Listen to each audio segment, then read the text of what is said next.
started a bit of us.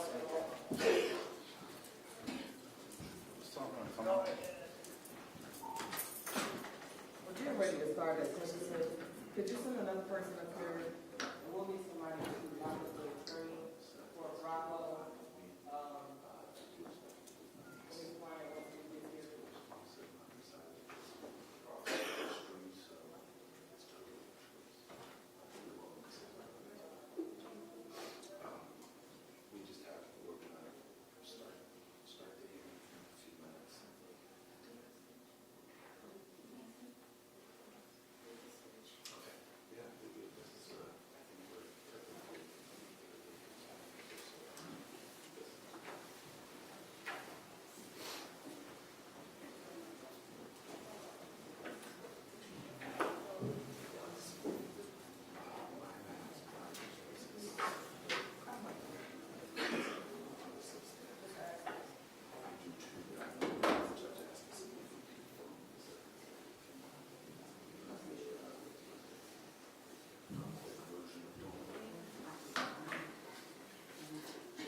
All rise.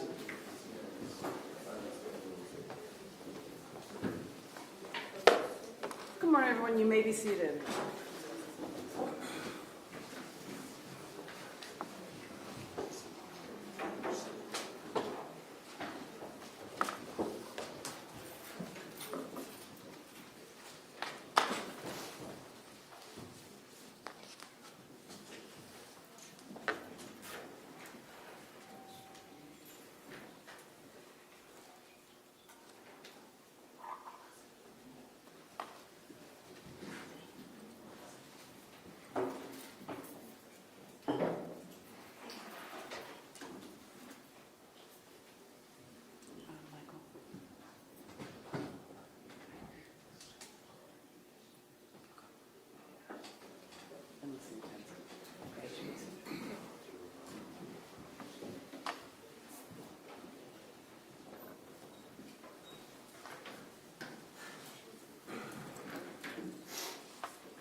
Good morning, everyone.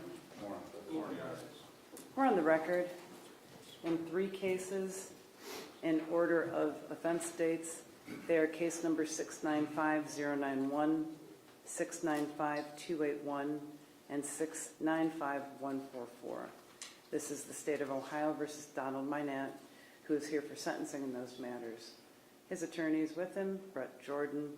Representing the State of Ohio is Tim Troop, Tom Revito, and also present with them from Cleveland Police Department is Detective Sergeant, Lynn Bilko. When we were previously here on March 20th of 2025, changes of plea were entered as follows. In case number 695-091, Mr. Mynatt entered a plea of guilty to an amended indictment of attempted domestic violence, a violation of 2923.02 and 2919.05. That's a felony of the 5th degree, which carries a possible prison term of 6 to 12 months in monthly increments, a fine of up to $2,500. It's a probationable offense. If a prison term is imposed upon release from prison, it carries the possibility of 2 years of supervision by the Adult Parole Authority on post-release control. Post-release control supervision is supervision that begins by the Adult Parole Authority when a prison term ends. If a person's placed on post-release control, they're required to report. Failure to do so will result in an escape charge, which is a felony.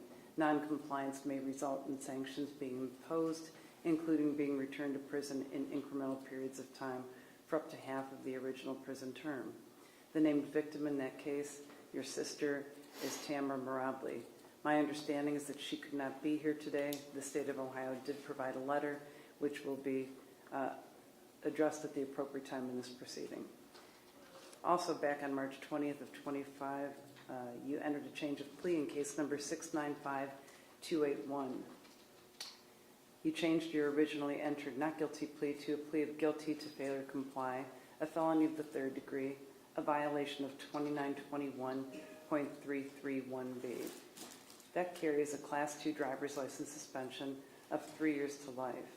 It carries a possible prison term of 9, 12, 18, 24, 30, or 36 months. It carries the distinction that if a prison term is imposed in that case, by law, it must run consecutive to any other terms being served.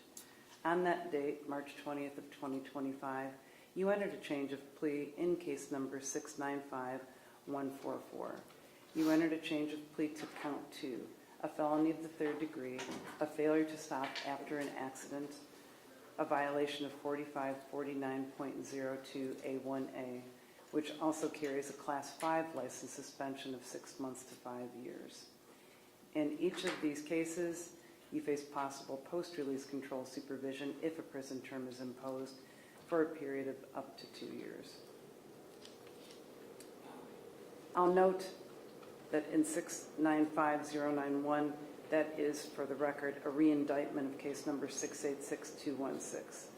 I will note that you were under a number of warrants for a number of your offenses, including 2 for which you are being sentenced, that being the failure to comply and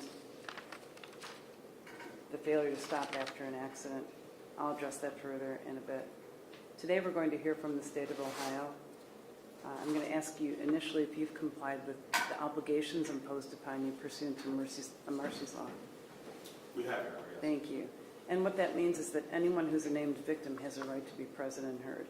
Mr. Mynatt, after we hear from the state of Ohio, they will present, if there's any representative of the victim who wishes to address the court, that victim representative, as they are entitled by law to do. I'll also read into the record the letter that I received regarding the domestic violence case, attempted domestic violence, excuse me. I'll hear from Mr. Revito as well. I'll hear from Mr. Jordan. If you wish to say anything, I'll be happy to hear what you have to say. At previous proceedings, I informed counsel that if they wished to have any documents submitted to the court for consideration for today's proceeding, to please get them in advance of today's proceeding to my bailiff, Mr. Dever. I have received the document that I previously mentioned regarding the attempted domestic violence. I've received no other documents. At this time, I'm going to turn it over to the state of Ohio. Thank you very much. Mr. Revito. Thank you, Your Honor. So I will be addressing the first 2 matters before this court. Thank you. Why don't we go by case number? Turning to the matter CR 24-695091, the attempted domestic violence incident. First, with respect to this incident, the relationship between the defendant and victim is that the victim is the defendant's sister. Ultimately, they got into an argument while the victim was in a vehicle. The victim and defendant were discussing his parenting style. Ultimately, the defendant reached into the vehicle and struck the victim on the right side of her face multiple times. This did cause some bruising to her right eye. She was treated by EMS on scene. Ultimately, she said the defendant also made threats against her. Over the course of the proceedings, I did reach out to her. Initially, she wanted to appear via Zoom for this hearing. Ultimately, she had a work conflict, but she did provide a letter to the court. With respect to the letter, for a brief synopsis, the state has a copy, defense has a copy, and you have a copy, but she was asking for leniency with respect to the attempted domestic violence matter. Turning to the failure to comply matter, so this is going to be 695281. With respect to this matter, Your Honor, narcotics detectives were providing surveillance and ultimately saw the defendant get into a vehicle. They went to go stop the vehicle because of the aforementioned domestic violence matter. He had a warrant for that case, as well as a matter regarding the plate on that matter. They ultimately stopped the vehicle in an undercover vehicle using lights. while one of the detectives was approaching the vehicle, the other vehicle took off and almost hit another undercover CPD, Cleveland Division of Police cruiser. With that as well, briefly just looking over the defendant's priors as well, his criminal history before the Court of Common Pleas goes back to 2010.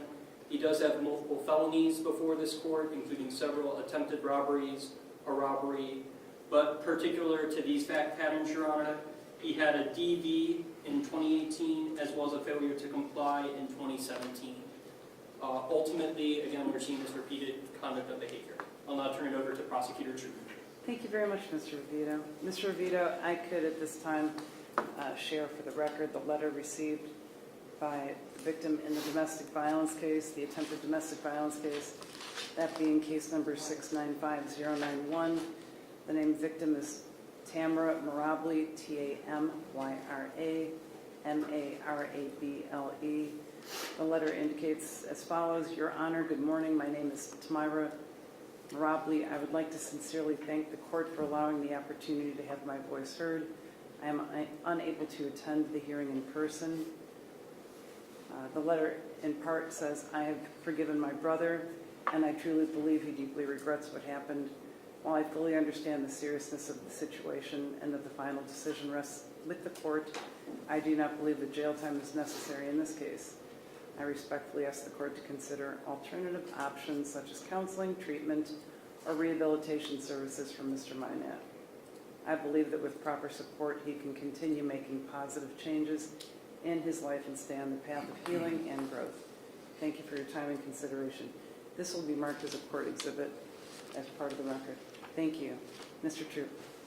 Thank you, Your Honor. Your Honor, in regards to 695144, on August 16th, 2024, 7-year-old Amir Prewitt was riding a skateboard in an apartment housing community on Lakeshore Boulevard. Tragically, Amir rode that skateboard into the street where the defendant was driving a Mercedes SUV at a slow rate of speed. Amir rolled, according to the video surveillance that we have, right under the wheels of that SUV, and his life was taken. This defendant turned around in a parking lot and sped back directly past Amir's body. He drove his SUV just a short time before dumping it. It was located by Cleveland Police Department shortly later. Approximately 3-week manhunt ensued. The U.S. Marshals Violent Fugitive Task Force apprehended the defendant. He was hiding in a storage unit out in Lake County when they located him. The Accident Investigation Unit from Cleveland Police compiled the investigation on this case. They took information from the black box on the SUV. They obtained surveillance videos. City cameras were used in the investigation, as well as license plate readers and statements from several witnesses at the scene, as well as Mr. Mynatt's passenger at the time.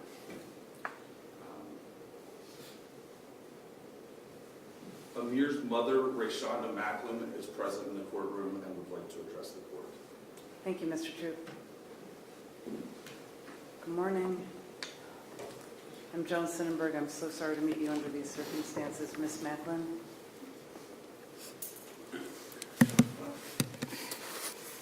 I could just read it. How you doing? Take your time.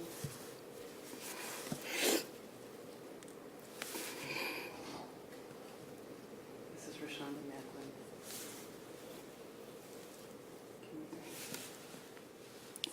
On August 16th, I feel like my life ended. When I got the call and my son had been hit and dragged and left in the street. You hit my son, you dragged him in, as bystanders yelled and told you that you hit a kid and you just left him there like he didn't matter. He mattered to me, he mattered to his father, he mattered to his sister, and so many others that are here today. The pain that I endure would never go away. Every day, my daughter asks about or mentions her brother. How she missed him, how she want him to wake up from his sleep. I'm a very understanding person, and I understand that accidents happen, but I'll never understand why you would feel like it was okay or ever justifiable to leave my 7-year-old son in the middle of the street dying. You didn't even give him a chance to live to see if he would make it. You chose to keep going, and at that point, it was no longer an accident, but it was a choice. You chose to leave him there and fight for his life. Then to taunt me on Instagram, telling me that to leave you alone and that it wasn't you. You hit and you killed my baby, and you'll never know how much hurt and pain you caused, not just to me or his family, but to so many kids who was out there and had to watch what you did to their friend. I can't close my eyes without seeing visions of my son like that, all bloody with his head open. I have images of my son that a mother should never see. Thanks to you, I don't feel like you deserve to take a chance, because ultimately the decision will be left in the hands of the judge. I just hope she gives no leniency when sentencing. So very sorry for your loss. Thank you. Thank you for your time today. I'll consider everything that you have to say. Thank you. My deepest condolences to you and your family. Thank you. I'm so sorry. Thank you.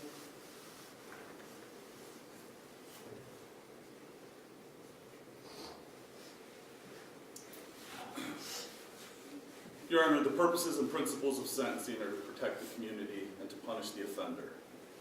Mr. Revito highlighted the defendant's criminal history. It goes back on felony cases to 2010 when he was bound over from juvenile court on a robbery case. Multiple felony convictions, multiple violent felony convictions. Mr. Mynatt has been either under indictment on serious felony cases or incarcerated for approximately 15 years. There is no defendant that the community needs protected by this court more than Donald Mynatt. Further, this offense, the failure to remain at the scene of an accident, and while we recognize that Mr. Mynatt is being sentenced for his actions after Amir Prewitt lost his life, we believe this is the most serious version of this offense. A child's life was taken. Mr. Mynatt went on the run. This case was well publicized.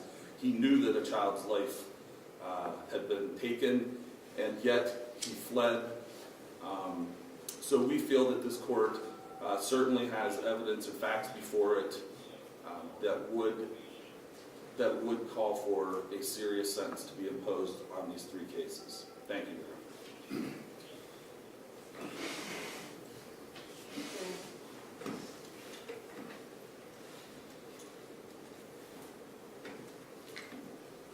One more thing to add, if I may, Judge. Sure. I have confirmed with the detective in our databases the defendant did not have a valid driver's license at the time of this tragic crash, and he was not on post-release control. Thank you. Is there any information on the release date from the last day Mr. Mynatt had in the Department of Rehabilitation and Correction?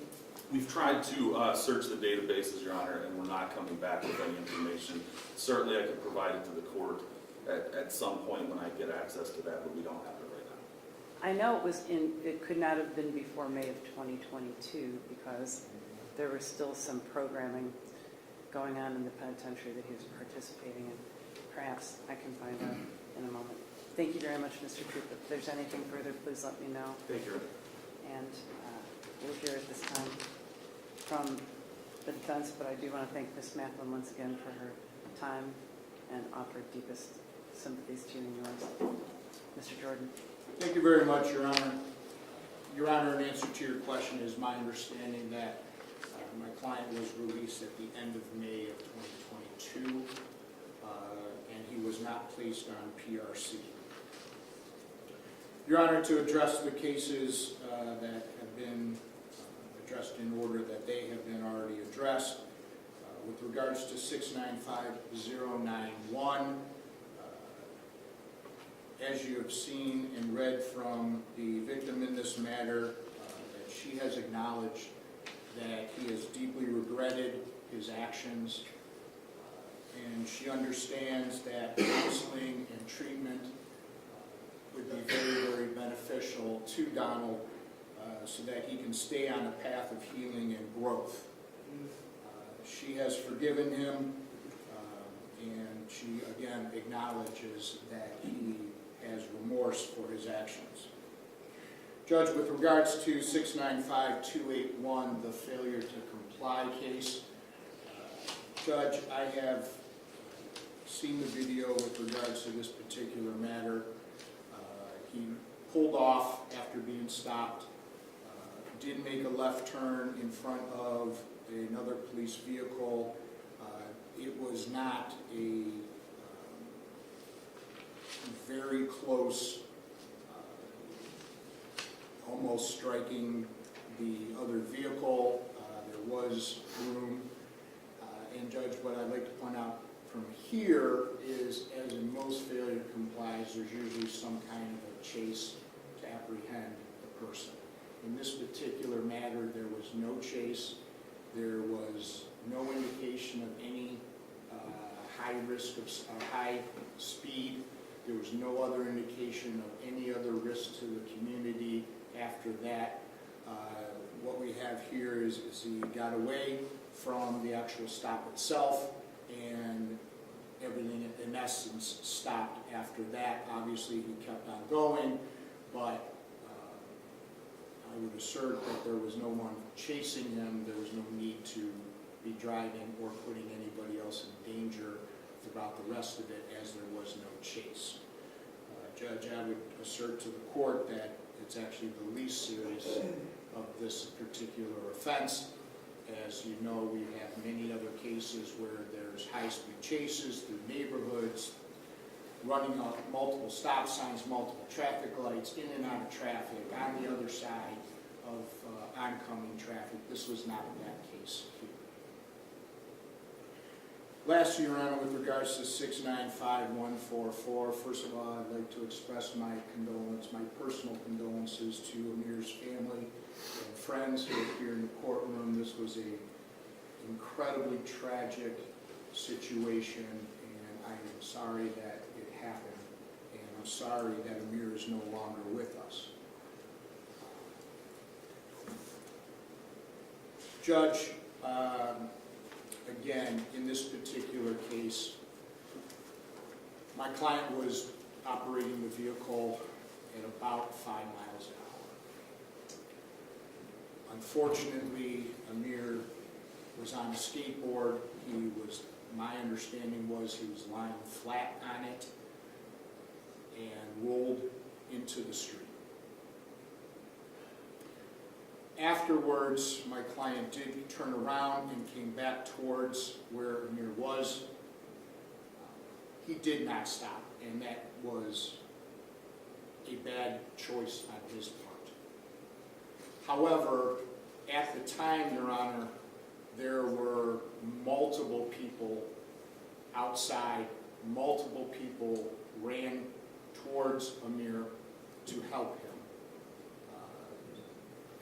I can't give you a count, but I would say it was some in the neighborhood of 10 people were out there and there on the scene.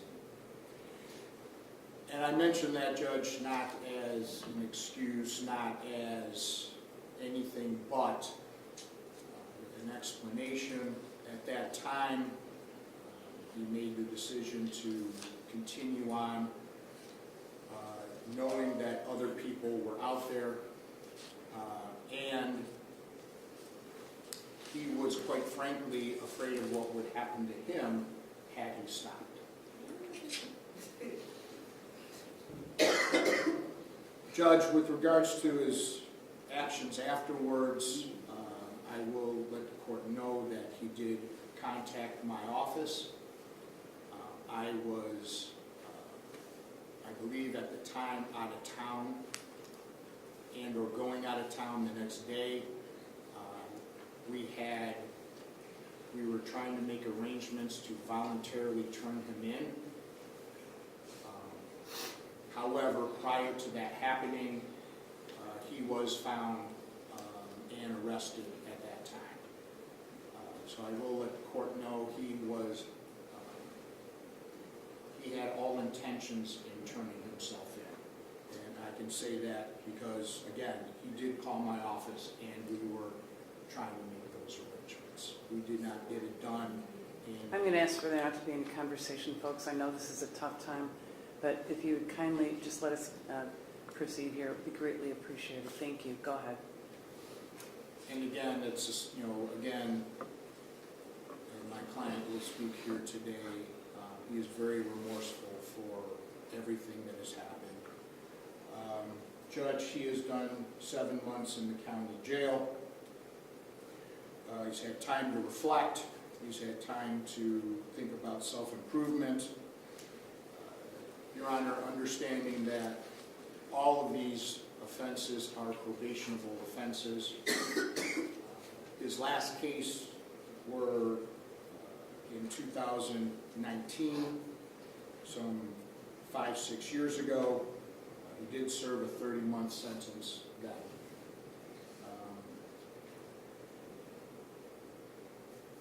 Judge, I would ask that the court would consider a community control sanction, as he has been very remorseful, as he has spent the last 7 months as punishment in the county jail. Should the court find that community control sanctions are not appropriate in this particular case, I would ask the court to impose a 9-month sentence on 695-281, which is the failure to comply. As I stated earlier, that I believe that this was the least serious of that type of offense. And with regards to 695-144, I would ask the court to only impose a 1-year sentence on that. Again, the crime itself, as the court is well aware, is that he did not stop after the accident. And we understand that that is a very serious crime in and of itself, but we ask that we would consider a 1-year sentence on that. Thank you. You're welcome. Thank you. Mr. Mynatt. I really don't want to say like too much. I just want to apologize to the family. Like I ain't mean for it to happen. So I'm going to ask you to direct your comments to the court. Mr. Mynatt, if you have something to say, please say it to the court. Okay, I just wanted to apologize to her because I didn't mean for that to happen. I didn't know what happened. Like when I turned around, like when it actually happened, I didn't know what happened. When I turned around, the passenger of my car, he told me, like, I think you just hit a little kid. So when he said that, as I'm turning around, I'm looking and seeing what's going on. And when I see a lot of people right there, I didn't know what to do. Like I was scared, so I just drove away. That's the crime. Yeah, and I know that, and I don't even want the court to even be lenient on me because I did something wrong and something happened to her family. Like I ain't mean for nothing to happen to her son. I didn't know that. I didn't know what was going on. When it happened, I didn't see the little boy. I seen the kids ride past my car. They went past my car. I slowed down for the kids to come. And they was on bikes and running past the car. I didn't see him. And I started driving and I hit him. I didn't know. So when I turned around, the passenger told me, like, man, I think you just hit a little kid. So I drove away. And when I drove away, I went and took the passenger where he wanted to go. I called Brett's office. Brett's office, but he wasn't available. And I talked to him Monday, and he told me he was on his way out of town, and he would handle it, and we would be turning ourselves in. So I was just waiting on that, because I knew I did something wrong, and I didn't know what to do after that. Like, I just didn't know what I was supposed to do. Like, after I already ran over a little kid, like, I didn't know what to do. Like, I got kids of my own, so I didn't know what was going on. Like, I didn't know what to do. Like, it done been times I done been in here, and I done had dreams about me doing that. Like, so it's like I don't know what's going on with myself. Like, I don't even know how I'm gonna be able to like continue with life, knowing that I did something like that. Like I had to tell my children that I did something like this. Like I disappointed everybody that I know by doing this though. So it's like I'm not asking the court to do anything special for me. Like I just wanted the court to let me apologize for what I did because I really didn't mean to do that. Like it was an accident. But I understand. I didn't even know that it was against the law to keep going. I didn't. Like I really didn't know that. But now I do, but I didn't know what to do. What about humanity? Like, I feel like. What about the laws of humanity? I feel like. You're a father of, last I knew, as of 2019, 5 kids. And what you just said to this court, I hit a little kid, so I drove away. I was scared. I ain't gonna lie, Your Honor. I understand that. It's about- I thought people was gonna do something to me if I was, because I know if somebody would hit my little kid, I would have tried to do something to them right then and there. I wouldn't have been like, oh yeah, let's call the police. I would have tried to do something to them. So that's what I thought was going on, Your Honor. I'm not gonna lie. Like, I felt like if I would have stayed right there, I wouldn't be right here in front of the court right now. You may be seated unless you have anything else to say. No. Nothing further, Your Honor. Thank you, kindly.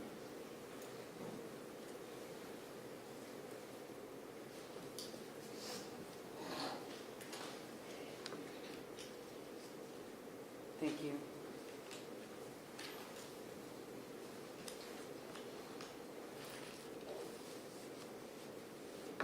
In any felony sentencing, there are purposes and principles that are statutorily directed, which is to punish, to protect the public from future crime by the offender, and to promote effective rehabilitation, if that can be done reasonably.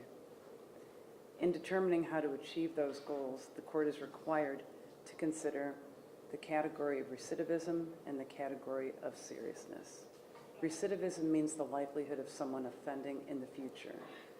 To achieve a determination of whether you are likely or unlikely to reoffend, there's statutory guidance given to a court.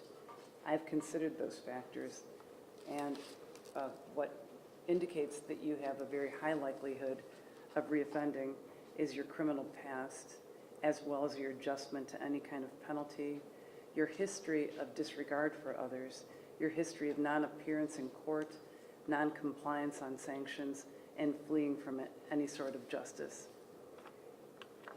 I did review a pre-sentence report that was prepared at the direction of another judge formerly of this court when you were sentenced for the last time that you went to prison, which was on 5 separate felony cases. Those cases included case number 622007, which was a felony possession of drugs and attempted conveyance of drugs, 623559, which was a failure to comply with the order or signal of a police officer, a felony of the 3rd degree, and a felony of the 4th degree of receiving stolen property of a motor vehicle that had been stolen at gunpoint in Cleveland Heights. Case number 623956 was a domestic violence, a felony of the 4th degree, also aggravated menacing.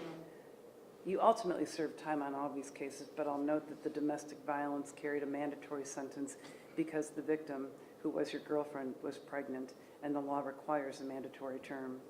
In case number 626442, you pled guilty to attempted robbery as amended for a robbery that, according to the pre-sentence report, included firearms of a barbershop. In case number 632515, you pled guilty to a felony of the 3rd degree of having a weapon while under a disability.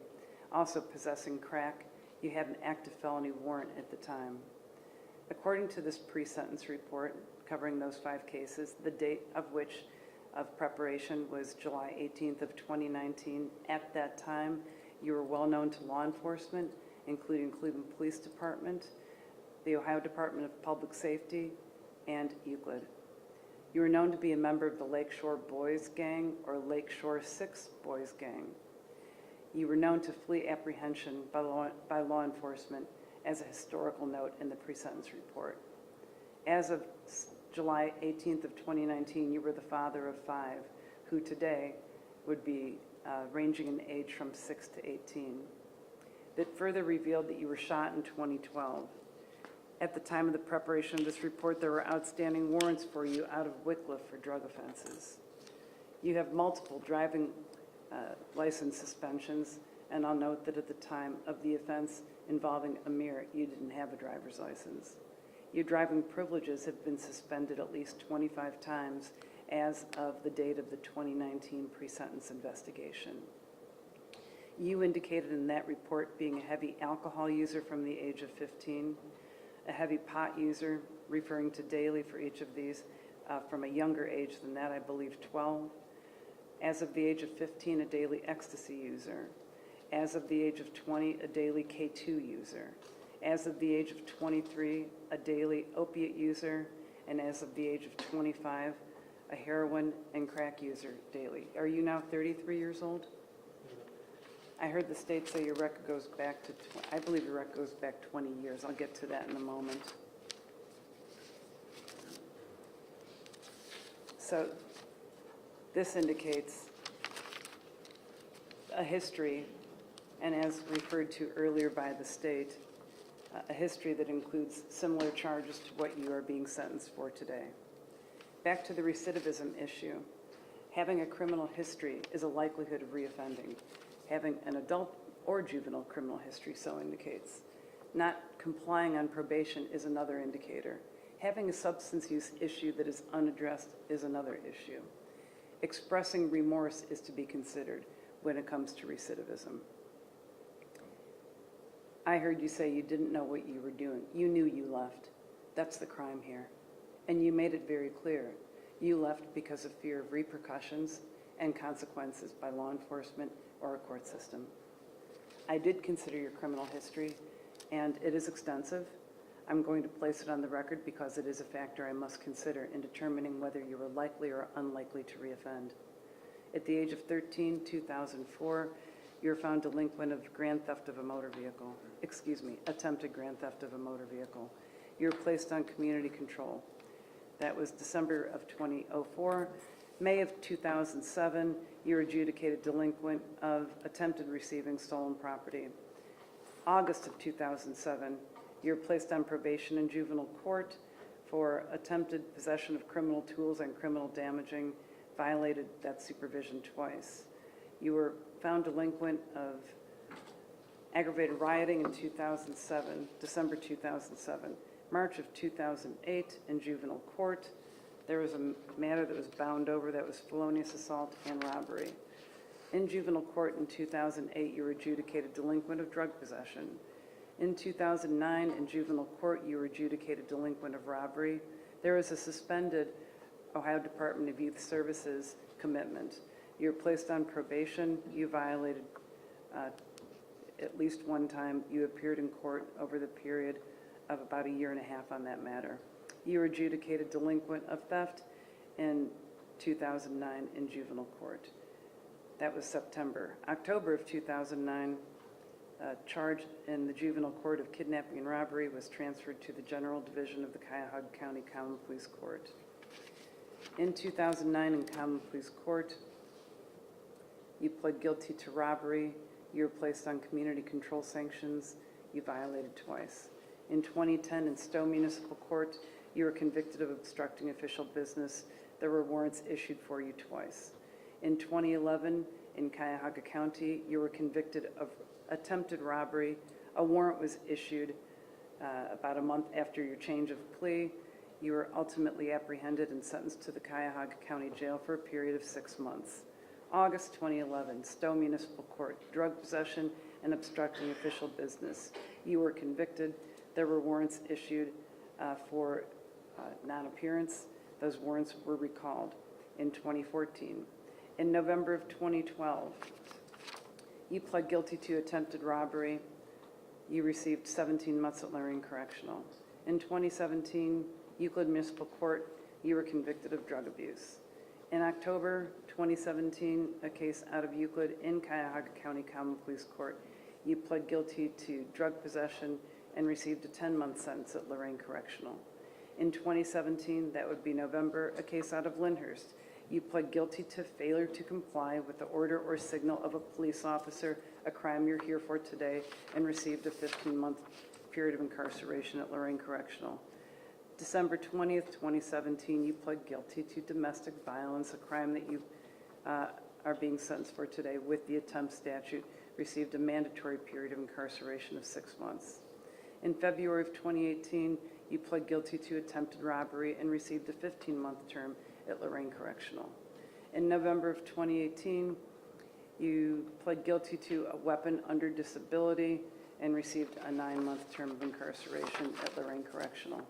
Anyone who goes to prison generates an institutional summary report. I reviewed yours. There's over 40 write-ups. Many of them are just for refusing to do what you're expected to do, ordered to do, signed up to do, as well as bringing contraband in, organizing for contraband to get brought in, that being drugs, through balloons and other means. When there were shakedowns of your cell, there was contraband found. I would consider this adjustment to be negative, meaning not good. Today we're here to address those purposes of felony sentencing that I mentioned before, of punishing, protecting the public from future crime by you, and promoting effective rehabilitation. I have reviewed the same seriousness factors that I heard referred to by both the state of Ohio and your attorney. And after considering those factors that indicate your conduct is more serious, and listening to everyone who I heard today, and considering 2921.12b, I find that your argument is not persuasive, Mr. Jordan, and that in fact this crime is extremely serious. When it comes to considering factors that would indicate whether you're more or less likely to reoffend, as I just explained by the record, the clear pattern that has been established over 20 years, and your desire to put you first, you are dangerous in our community. You are dangerous. It just is inhumane, especially as a father of 5 kids as of 2019, that you hit a little kid who's out being a little kid playing, and you leave because you're concerned about the consequences that you have, because once again, you're offending our community with an outstanding warrant. So you do what you always do. You took off. And then you continued to do that as law enforcement looked for you and found you cowering in a storage unit.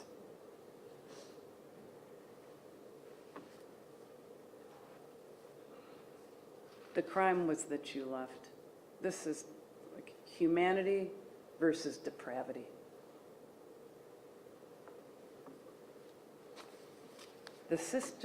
Your sister who wrote the letter believes that with proper support you can continue making positive changes in life and stay on the path of healing and growth. I haven't seen those changes, and I haven't seen anything to indicate that path. Those are the findings with respect to recidivism, with respect to seriousness. If you wanted to turn yourself in, you know how you can do it? Go to a police station.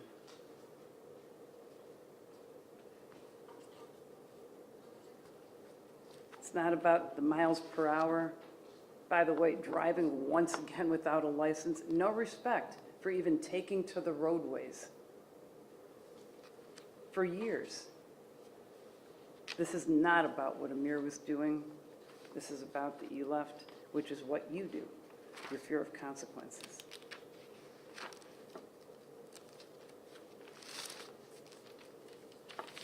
In case number 695281, that is the failure to comply. I'm imposing a 3-year term at Lorraine Correctional. That is the maximum term. In case number 695144, also a felony 3 that carries the same penalty, I'm imposing a 3-year term. By law, those sentences must run consecutive. As I mentioned earlier, that is a requirement with the felony 3 of failure to comply because of the seriousness it poses to everyone in your path.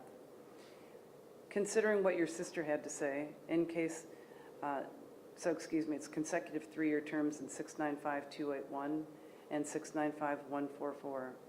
In 695091, upon completion of your 6-year term, you'll be transferred to the county jail to await placement in a community-based correctional facility. That's the case that carries 6 to 12 months. You're required to complete the entire CBCF program, which is a lockdown facility, in the hopes that you can gain some tools before you regain any kind of liberty and join our society, hopefully as a productive member who doesn't go out and hurt people or just put yourself first. You do face possible post-release control supervision for a period of up to 2 years. Costs of these prosecutions are assessed. Please be advised that you will receive credit for time served. The sheriff will calculate, but my understanding is that it's 218 days.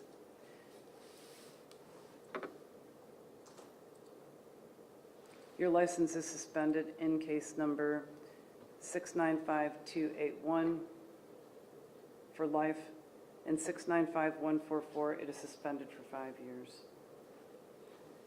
Is there anything further on behalf of the state of Ohio? May I see council sidebar briefly? Thank you.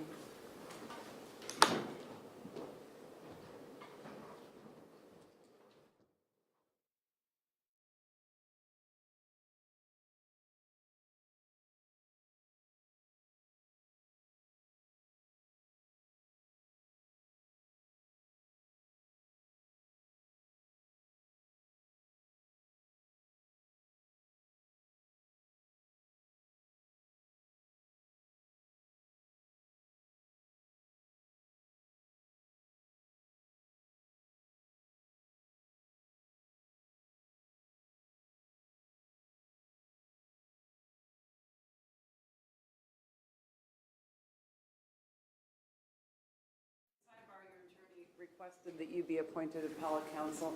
That will be done. Thank you. If there is nothing further, we are in recess. Anything from the state? No, Your Honor. Thank you. Anything, Mr. Jordan?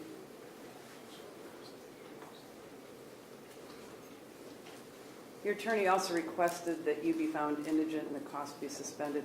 I'll permit you to perform community work service in the penitentiary to satisfy costs. There being nothing further, again, with deepest condolences to those of you who are here and with great appreciation for your patience. It's a sad day indeed. I'm so sorry for your loss. God bless you. We are in recess. Thank you. You're remanded.